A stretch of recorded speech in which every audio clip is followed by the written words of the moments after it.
எல்லோருக்கும் மாலை வணக்கம். எல்லோரும் எப்படி இருக்கீங்க? நான் வந்து சமையல் போடல. ஏன் சமையல் போடலன்னா சாப்பாடே செய்யலை. அது வந்து சாப்பாடு வந்து சமைக்கவே இல்லை. நான் 2 நாளாக சமைச்சேன். ஆனால் வந்து இட்லி வெங்காய சட்னி நான் லாஸ்ட்டாக போட்ட வீடியோவோட சரி.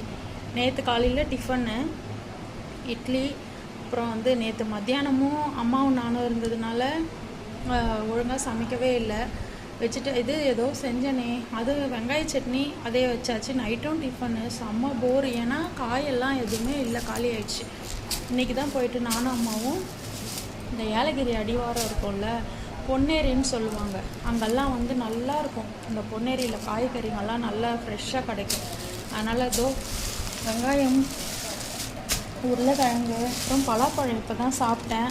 நான் வந்து இந்த தலை கூட வெறுமனே தலை குளிச்சுன்னு இருந்தேன். நான் சொன்னேன்ல இந்த அவுரி பொடி இது போடுறேன்னு சொல்லி, அது கூட இன்றைக்கி தான் வந்துச்சு. இன்றைக்கி தான் வாங்கினோம். அதோ இந்த மருதாணி பொடி. என்னென்னா கலர் வந்து நான் நினச்சேன் இது எப்படி இருக்கும்னு தெரியல, நான் கருப்பாக மாறும்னு நினச்சேன். ஆனால் ரெட் கலராக ரெட்டிஷாக மாறிடுச்சு. இது கொஞ்ச நாளாக தான் யூஸ் பண்ணுறேன். அது ஏதாவது டை போட்டு கெமிக்கல் ஆகிட போகுதுன்னு. எதுக்குன்னா இது கலராக மாறிடுச்சு. நான் பயந்துட்டேன், ஐயோ என்னடா இது ரெட்டாக மாறுதுன்னு சொல்லி. ஏன்னா மறுபடியும் ஏதாவது கருப்பாக மாற்றிக்க ஏதாவது வேறு எதையாவது போட்டு கலராக இடப்போது முடின்னு சொல்லிவிட்டு நான் இது மட்டும் சரி இதையே மெயின்டைன் பண்ணிக்கலாம். எதிரில் மட்டும்தான் நான் போடுவேன். இது மட்டும்தான் எனக்கு ஒயிட் கலராக இருக்கும். ஃபுல்லாக உள்ளெல்லாம் நிறம் மாறல.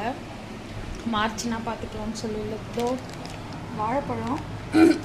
அதுக்கப்புறம் நிறைய காய் வாங்கின்னு வந்தோம்.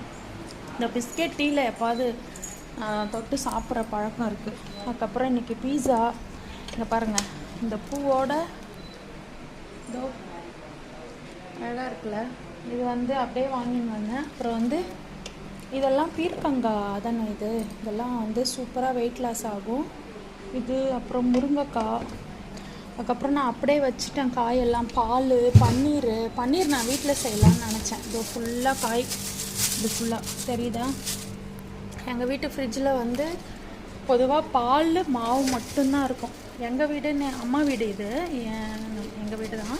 நான் வந்து அங்கே இருந்தாலும் சரி, எங்கேயுமே எங்கள் வீட்டில் அவ்வளோவா லோட் பண்ணி எதுவும் வச்சுக்க மாட்டோம். இந்த குழம்பு அது இது அதெல்லாம் எதுவும் மிச்சம் இருக்காது.